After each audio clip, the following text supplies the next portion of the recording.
Hi there, you good? Alison on the phone, please. John, first of all, can you just start with a injury update, any ins and outs? Just the James Forrest one will be the main kind of talking point for us this week. So he's come on reasonably well in the week. We got a bit of work into him yesterday.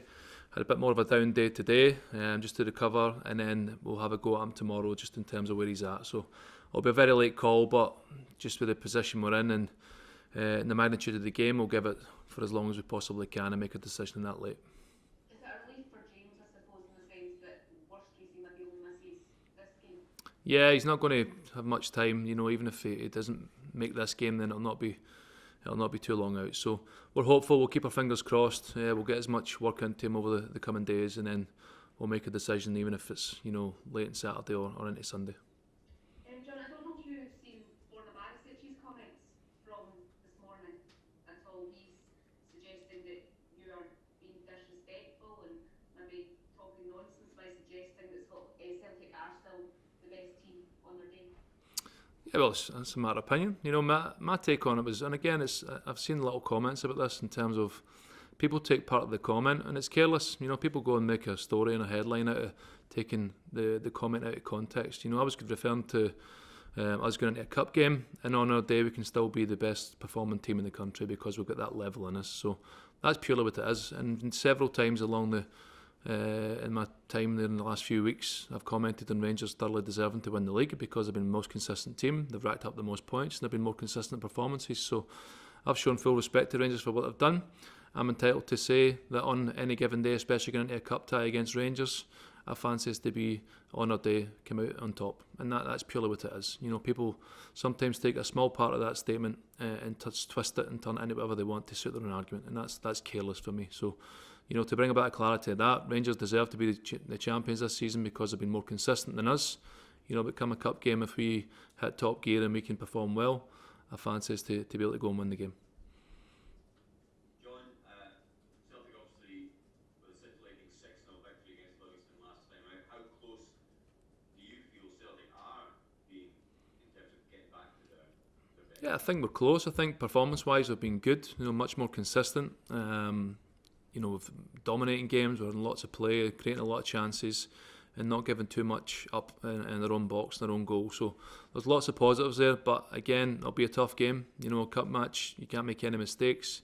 You have to be, getting into the game and hitting top form. So it's promising for us. It'll give us confidence, going off the back of the last game and the little run we've had. We've got scoring goals and we're putting in good performances.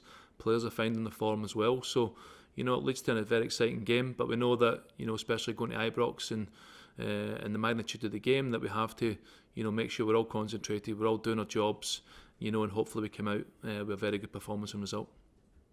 I know James Forrest came off, it was a stiffness, I think, in his hip and his back and maybe his hamstring. Can you give us just a little bit more clarity exactly on the exact nature of the injury and what specifically needs to clear up? Basically what's happened is he's had a general stiffness across his back, which then leads to, and I've seen it with many players, that leads to general stiffness around the hamstrings. So again, we didn't want to risk that because again, if you push it too hard and you pull up hamstring properly, you can miss a long period of time. James has obviously come back in, he's been great, it's great to have him back. So again, hopefully we got it quick enough. There was minor symptoms there early in the week, but we've managed to get a bit of work into him this week. Not the same as the other players, but again, we just have to monitor if he's in a good enough place to be able to go into the game and perform. So again, as I said, we'll keep our fingers crossed. We'll make a decision as late as we have to, and give him the best chance to be available for the game.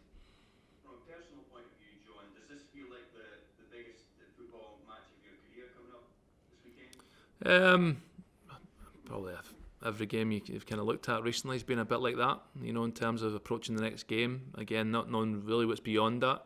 And that's just been my take on it. I'm not going to put too much pressure on myself or the team. It's about performance. It's about being clear. Sometimes the emotion of these games overrides, clarity in your judgments and stuff. So we have to be clear in terms of what the game means and what we have to do to perform in that game. And hopefully that brings, a positive result. But we'll still be calm in it. We can't be, burning up too much emotion too long before the game. Hopefully we can, have that motivation later approaching the game so that we can use it to our advantage and come out with, real intent to go and make our mark in the game.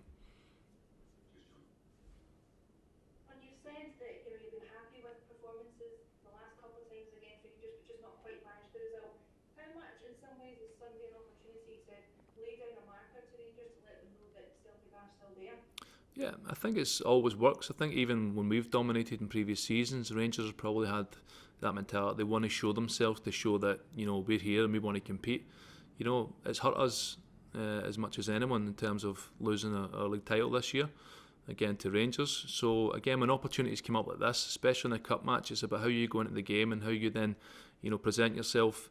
And if that means laying it down a marker, fine. But it's about the performance. Massive part of that on Sunday will be very much about the results. So even if performance isn't perfect, we want to show the mentality and willingness to go and work and run. And if we need to grind it out, we'll try and grind it out. But certainly the outcome of the game after that, it presents itself differently in terms of how people might see, you know, the gap or whatever they might say about Celtic and Rangers. You know, we know we've underperformed this season. Rangers have been very good, but we want to make sure that, you know, over time that we make sure people realise that, you know, the gap isn't maybe as big as people may think.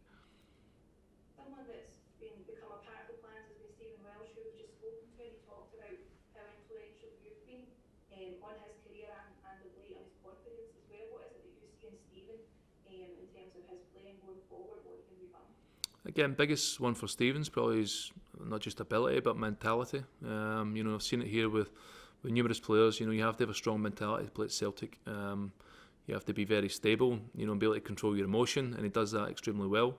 And being a centre back, he's one who probably for a period of time, even for you guys, you probably see him or he plays in games and he doesn't catch the eye. He doesn't make too many mistakes, but that's a good thing. You know, he doesn't do things that always makes headlines. But for a centre back, that's a good thing. It means he's doing his job. He's not making mistakes. He's not catching the eye for the wrong reasons, and he's just slowly but surely got better and better. And that comes with experience. You know, getting more exposure to the games, getting comfortable in the environment. You know, creating a partnership with Chris Sutton at the moment and John Joe.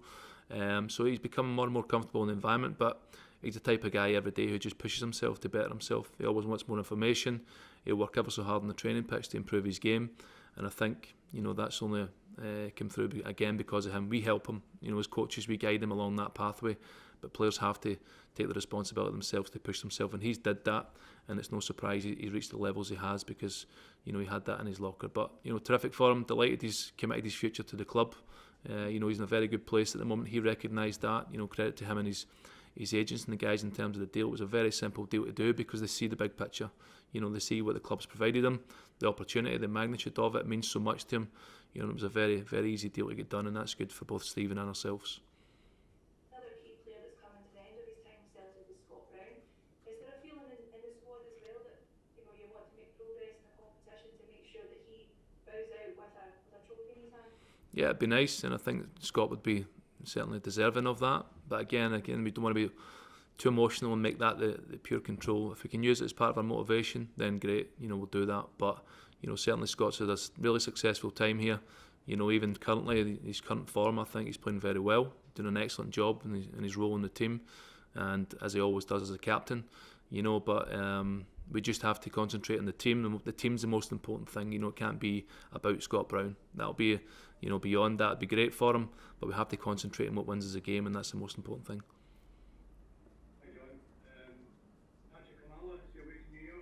Yes, so Patrick's currently probably close to finalising a deal to go there. Again, it's an opportunity that came up for him, and, you know, for both parties, it was a good deal. So, you know, again, I have a good relationship with Patrick. You know, spent a lot of time with him.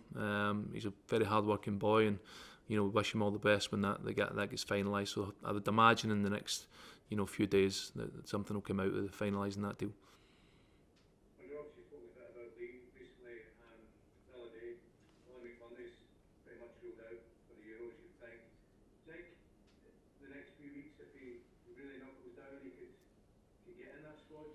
Yeah, he could, and again, it's sometimes with Lee opportunities because of the quality we have in the squad.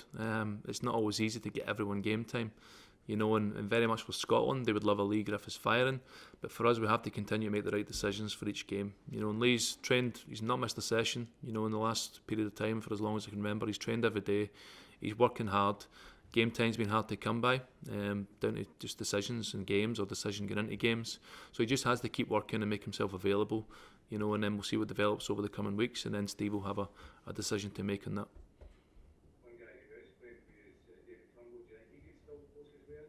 Again, definitely, he's in good form. He's playing very well. He's been very influential in the team for ourselves, and he's made himself an important player on our team. again, Steve's, it's probably a position where he does have a lot of options in terms of with Scotland. They've got good players in those areas of the pitch. So again, it's David can only concentrate on what he can affect, and that's here. In terms of how he trains every day, how he goes in and performs in the games, and all he can do is pose the question to Steve, and he'll be the one to make that near the time.